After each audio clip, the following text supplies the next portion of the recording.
Welcome back, ladies and gentlemen. This is going to be the last game of the night. Winding down here. It is December 19th, 2012, Wednesday.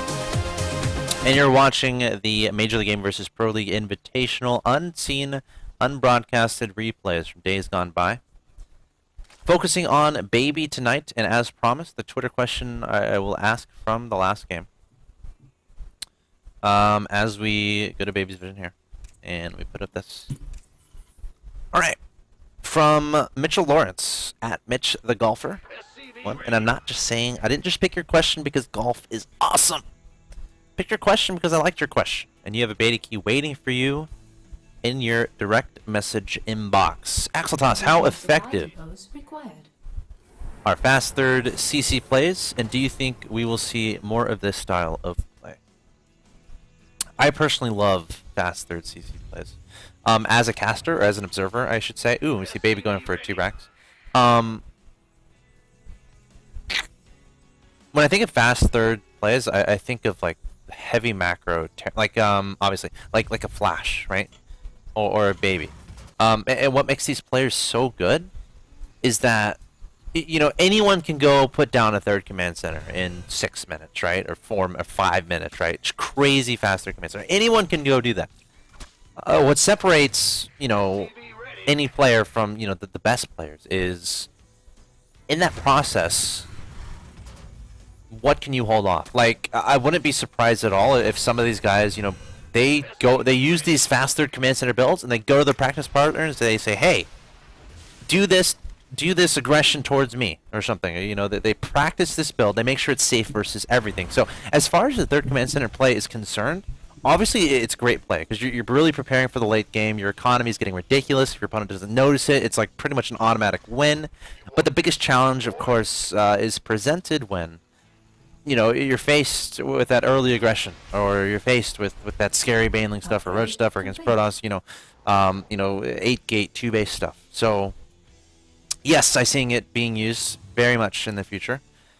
And the best players are going to be able to get, you know, pull it off against like a 4-gate. You know what I'm saying? Like,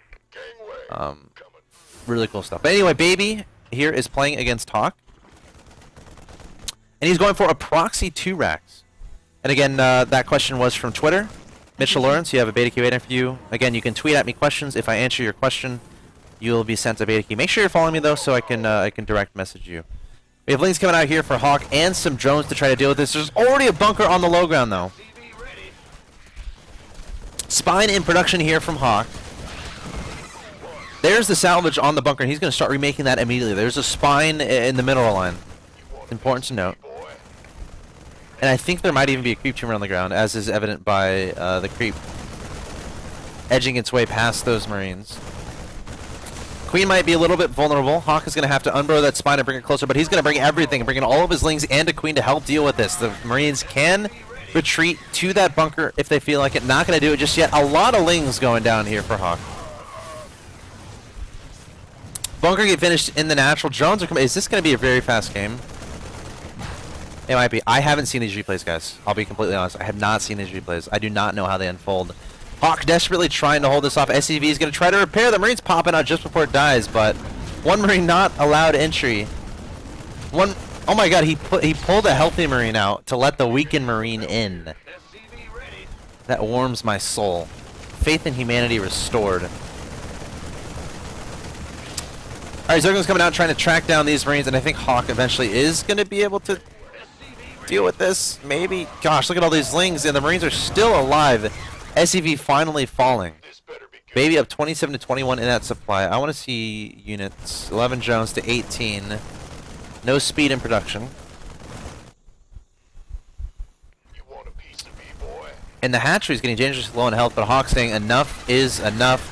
BaBy pulling 2 Marines here to try to deal with this Zergling squadron. The Marines going to evacuate immediately, trying to run back into the other bunker. Keep in mind, the hatchery is still alive at the natural. Hawk is really making a game out of this. Very impressive play from him thus far, holding this off. I would have died at this point. I probably would have. And since we have a little bit of a lull, let's give away a beta key. 3 more to give away. Okay. Get your fingers ready. Title. Base is under attack. Zergling's gonna finally be able to clean up that SCV ready. There you go. There you go. Enjoy. Zergling's finally gonna be able to clean up that SCV ready. finally gonna be able to clean up that that bunker. And you know that didn't go as poorly as it could have gone for Hawk. He's pretty far behind. I mean, his opponent has 2 orbital commands. There's going to very soon. 24 harvesters to his 17. So it should be interesting to see where Hawk is going from here. But of course, we're focusing on BaBy. He's adding on that 3rd command center right away. 3rd command center right away. Want a piece of me, boy? Has 5 barracks on the field. Upgrade. Looks like he's going to start stim right now. Aw, combat shields. Yeah, that makes sense. Just scan his opponent's main base, checking on the gases. Nothing is there, so he doesn't have to worry about banelings. This better be good. SCV ready. So I wonder. I feel like BaBy's just gonna. Coming through. Oh my god, that SCV snuck by. What a ninja! We can all learn a little bit from that SCV that is now going across the map. SCV Literally snuck by 20 Zerglings that were right in front of him. Just think about that for a second. You want a piece of me, boy? Upgrade complete. That's amazing. Alright, Better be good. so I feel like BaBy's just gonna accumulate Marines and then push behind combat shields. And I don't know what Hawk does to stop that, Armed and ready. Our SCVs are under attack. to be completely honest. Oops. SCV Back to ready. camera. I was trying to open up my chat. I lost my chat. I lost you guys. I'm sorry. Coming through. Okay, you guys are back. SCV ready.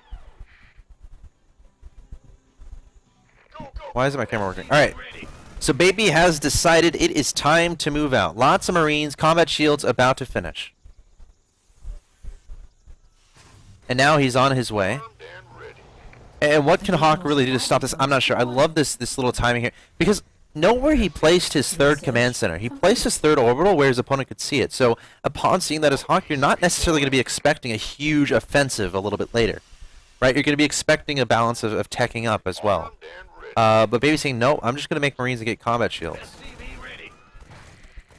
You want a piece of me, boy? Alright, Marines coming forward here. Zergling is trying to... No, there's no way. Hawk, I love you. Hawk is a personal friend of mine. But this isn't happening. And there's the GG. Great little build there from BaBy. And he's going to take out Hawk. What a great player BaBy is. I had a lot of fun today, guys. I hope you did too. Again, you've been watching Major League Gaming versus Pro League Invitational. Never before seen replays. And that's gonna wrap it up for the night. But first, I'm gonna pick 2 Twitter questions, which I'm gonna answer, and both of those people will get beta keys. So we're gonna take a quick break, and then actually, okay, I'll just answer the questions now. All right, let's look at this. All right, looking at questions.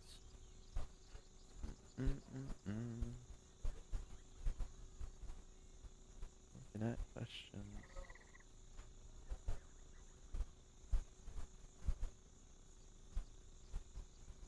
Looking at questions on the Twitters.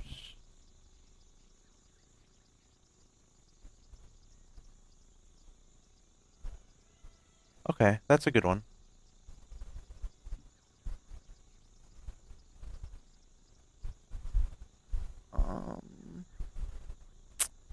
Axeltoss, how do you think the transition out of a proxy 2-Rax is in terms of economy? And how many builds can be done off of it? It's interesting. It really depends on how much damage you can get done. Like, theoretically, if you can kill, like, half your opponent's drones, that leaves a lot of options for you. The scariest parts come with, because obviously when you're 2-Raxing, first you have to worry about bringing your 2-Rax back to your main base. So there could potentially be openings there in your main, which is typically why some Terran players start walling off if they feel scared.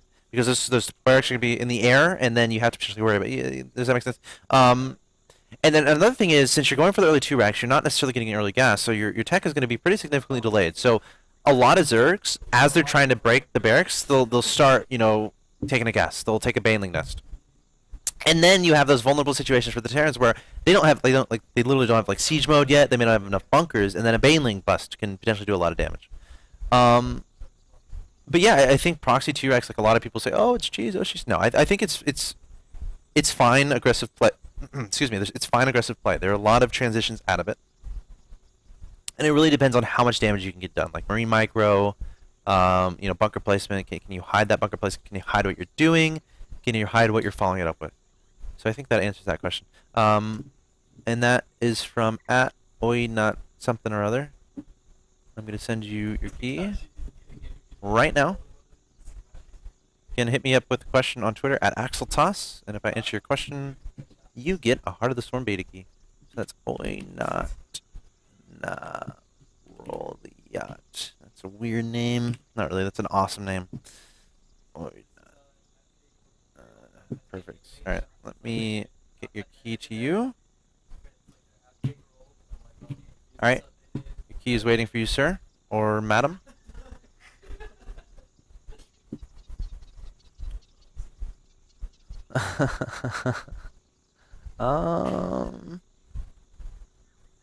Let's look for another question.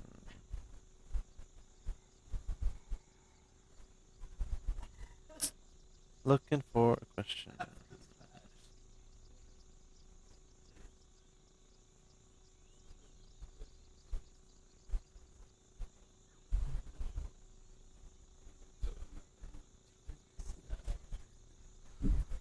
I kind of want to stick to this game, but I guess I'll answer Heart of the Storm stuff too. So let me. Do you think Heart of the Storm gives Brood War players a chance to overtake current SC2 pros? It's like a really good overall question that I'd be interested to have like a discussion with people about. Let me send you a direct message. Yeah,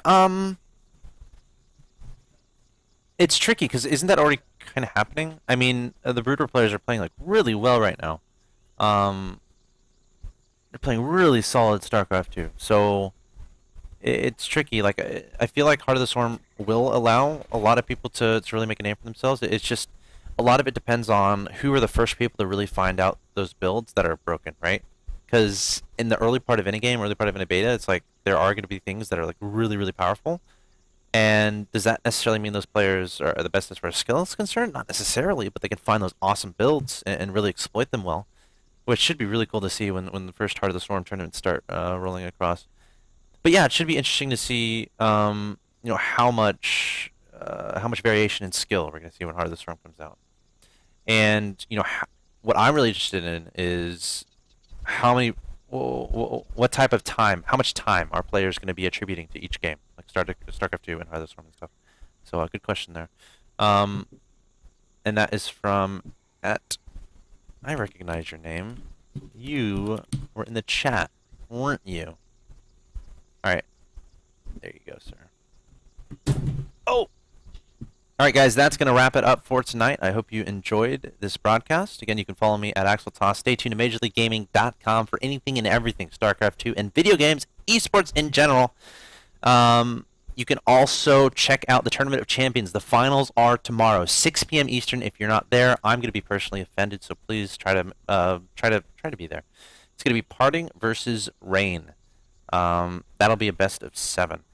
A lot of money on the line there. Again, MajorLeagueGaming.com tomorrow at 7 o'clock. Also, throughout the entire holiday season, starting on December 23rd until January 6th, the entire MVP Invitational regular season and playoffs will be rebroadcasted at 6 p.m. Eastern each and every day. So if you're watching football and the game ends, or if you're having dinner with the family and you're looking for something to do, tune in to MajorLeagueGaming.com. There's going to be StarCraft 2 action going on each and every day. If you're looking for something to show your family and say, hey, you know what, esports is awesome, StarCraft 2 is great, please consider tuning into the MajorLeagueGaming.com stream.